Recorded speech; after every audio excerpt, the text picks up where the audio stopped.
So it's a little bit small for you, isn't it? Let me zoom in a bit. How about that? Can you see that a little bit better? Or do you want me to go a little bit further? I mean, you've read it, but just for anyone. Oh, we'll go 200. So I added the ability to manually swap between guards. I mean, that's good. That's good. That's a good quality of life thing. So I'm assuming you have the ability to change guards like Lich, maybe. The Carniflex is really good at smacking through the pallet. So being able to use him on command would be very good. Patrol paths must be at least 10 meters in length. Interesting. I guess that stops killers from just dropping um, guards to block loops. I mean, they can still do that, but they'll have to do it 10 meters. Added a multiplier to guard hunt time based on length, path length. Longer paths increase hunt time up to a maximum of 1.12. Yeah, that's good. That makes people want to use longer. Yeah, within a circle. Yeah. The thing is, I guess the issue before was you could spend half a second dropping a guard, whereas doing it for 10 meters, it's going to take 3 or 4 seconds or something. It gives the survivor a little bit more time to get away. When the knight is within 8 meters of his guard, the guard's hunt timer depletes 3 times faster. Okay, that's like, yeah, I see what they're doing. I'm not huge on that because one of the good things about the knight is you can sort of like what the whole double tap thing, like using them in conjunction. Yeah. So now you just have to send knights out and just hope they hit. Yeah, I'm not huge on that. Dropping a guard at your feet in the loop is often best choice, but leaves little counterplay for the survivor. Would add incentive to longer paths and improve counterplay with someone's being chased by both the knight and his guard at the same time. I guess it depends how long the hunt time is going to be. How long is the base hunt time? Oh, I see. Reduced. Reduce Carniflex hunt time to 12. So if that's, I mean, you don't really want to use the Carniflex for, oh, I mean, you choose now. Yeah. Increase Jailer's hunt time to 24. Reduce Banner spawn time to 5. I mean, so yeah, 24 seconds, but if you're in 8 meters, he's gonna, what's that, 8 seconds? Please use the Jailer, yeah. So if you're next to him, or within 8 meters, his hunt time is going to be 8 seconds. Is that enough time to double tap? Ooh. What the knight needed is the detection loop. Like when you drop a guard without a certain add-on, they if a survivor runs away straight away, they would never detect them. So that's what the knight needed. Conflicts would be previously the best at both breaking things and keeping survivors occupied, making the best choice for multiple scenarios. We've swapped these hunt times and their associated banner sport times all around, making the jailer the specialist for patrolling and chasing the longest. Map of the realm, is that what it is? Yeah, detection range for guards. Yeah. I mean, that's what I always use, because if you don't use it, then they don't detect them. And then I use this as well because yeah, you want them to. I guess you can always add things. Maybe they might change things. I don't know. Decreased the breaking time with all of them by, what's that, 20%? Increased detection range to 10 meters. Assassin's detection range to 10. And jailers to 16. So it's half a map of the realm. I don't think that's going to be enough, but we'll see how it goes. Updated various add-ons, so I guess we'll find out. Map of the Realm appears with fan favorite add-ons. We have incorporated some of their effects into the base kit. Review many of the Knights add-ons, bring the strongest and weakest add-ons closer together. Okay. Singularity. Let's have a look. New. Taking control of a biopod will now cause it to aim at the nearest survivor within line of sight. I'm not sure about that. It's good for in-chase ones, but if I've got one sticking and I like it pointing at a certain thing, like sometimes I have them, pointing at gens. If they're gonna, I guess if they're on the gen, it's not gonna move it much. It'll be interesting to see. I'd have to try it. After a quarter of a second, targeting progress now decays over the next half a second. I don't get that. Let me think. So when you're targeting, you know how there's a bar, and when it gets to like the end, that's when you hit them with whatever, whether you teleport. I think it's that. After a quarter of a second, targeting progress now decays, so it goes down, or it just goes slower. Anyway. When controlling a biopod, survivor will now glow if they can be targeted. They will always... Oh no, it was always glow. And now it's only glow when targeted. I guess that's okay. I do like, though, that you can still see them. Like, if they glow, you can they're there. I like to know that they're there, so that's going to be a bit of a... Okay, I've just got to look a little bit harder. Decrease biopod targeting cooldown after slipstreaming to a survivor's 3. Unless that means after like targeting with his little gun thingy. Unless they mean that.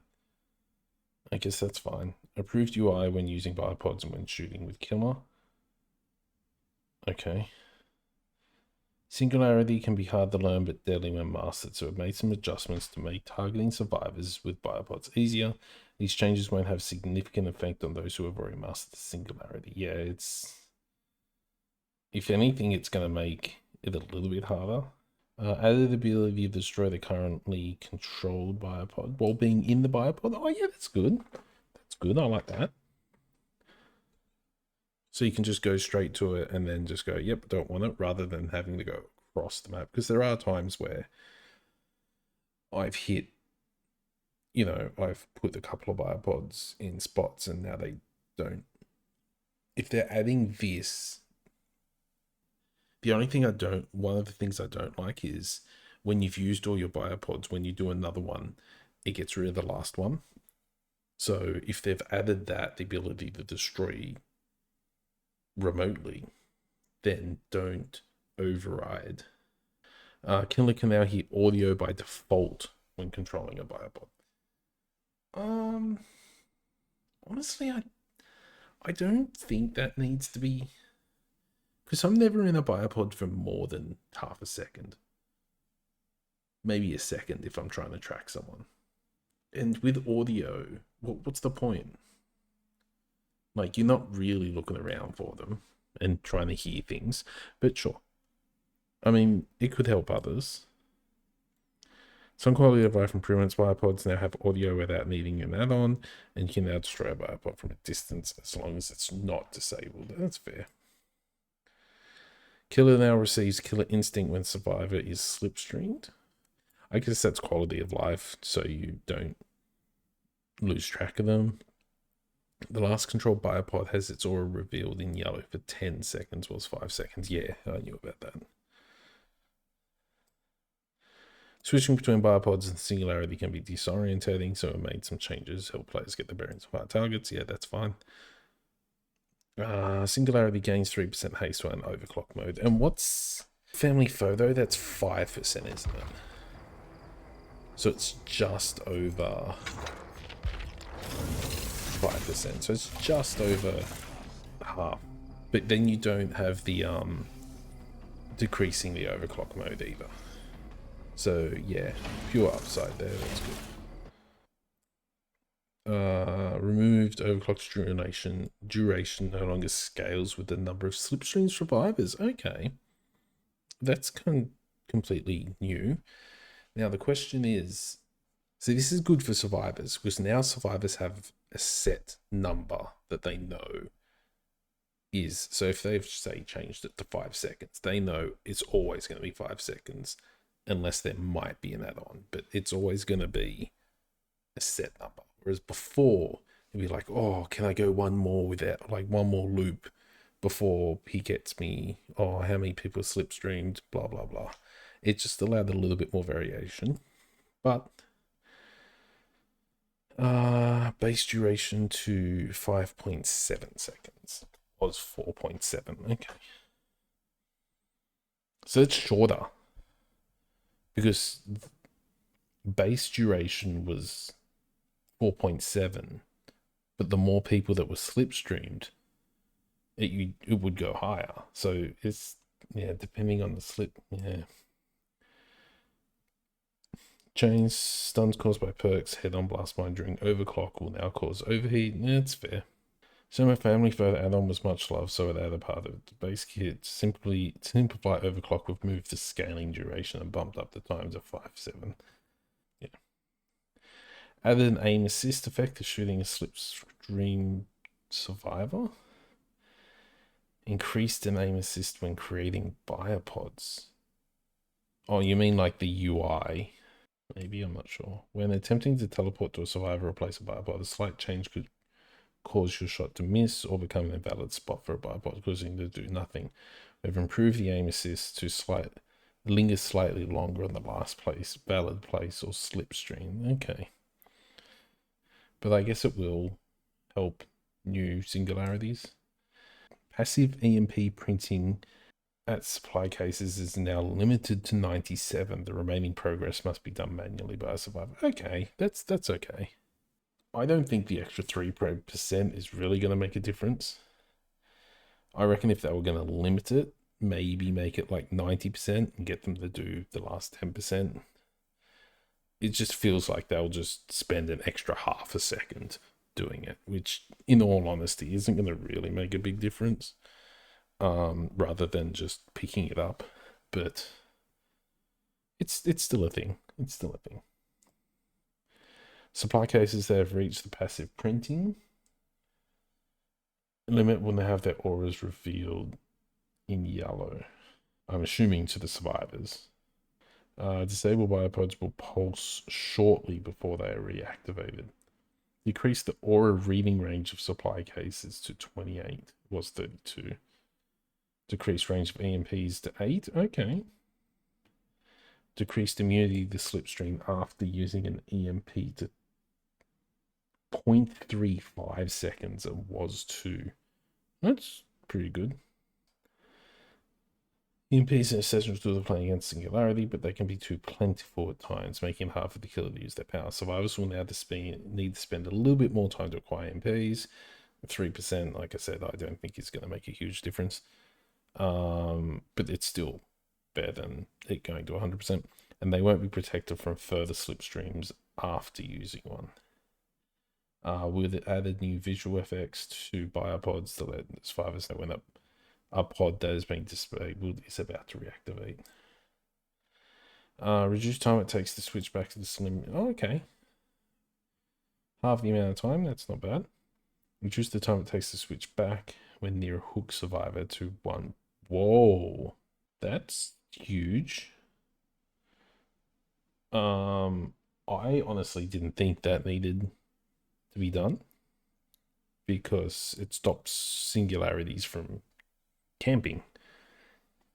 I guess with the anti-camp meter now, like if you are in a pod but you put singularity is near the hook, it's still gonna go up. So I guess there's that. Whereas when Singularity first came out, there was no anti-camp meter. So yeah, having a really big downside for being too close, which is always why you walk away a little bit and then do it. I mean, it's still slow, but not as, that's a huge, huge cut. Since oh, well, there you go. Exactly what I said.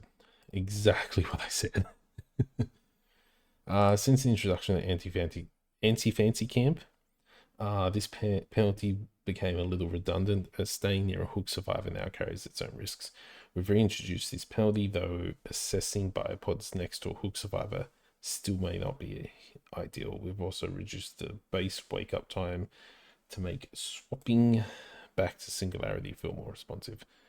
Updated various add-ons. Okay, we don't know. We do not know what they are yet. Darkness revealed. Increase reveal duration 6, 7, and 8 seconds. Okay, so they've just made it longer. Okay. With a longer duration, it will be easy to take advantage of or reveal that allow this perk to be used more aggressively in the chase. Okay. Eye more ease. Reduce the cooldown to 30 seconds, was 40 seconds. Okay, fair. Eye more ease can be reused. It currently has very long cooldown. We've reduced the cooldown so the perk becomes more in play more often. Yeah, fair. Trial of Torment, reduce cooldown again, halve the amount. I'm always going to go by the last one because, let's be honest, we've all got the tier 3s.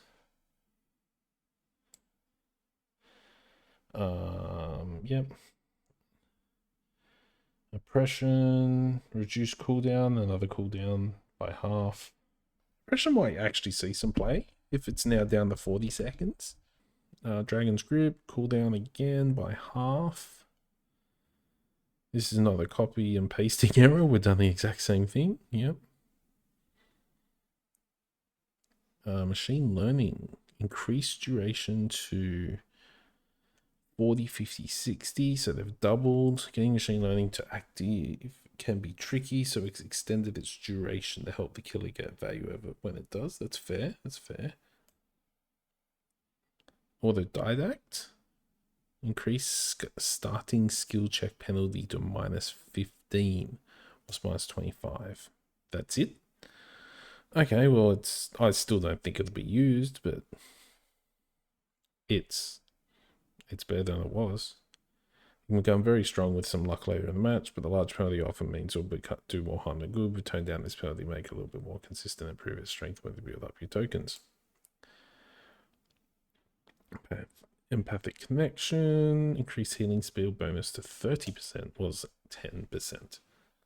Empathic connection was great for showing injured survivors where you are, but the healing speed bonus is a bit low. We've increased the speed. Yeah, okay. Iron Will, grant opponent reduced. Okay, we're going back to 100% again. What's her name? Spirit.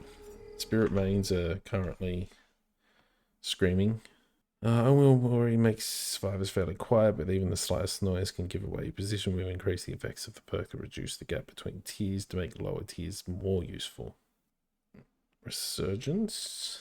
Increase healing granted after being unhooked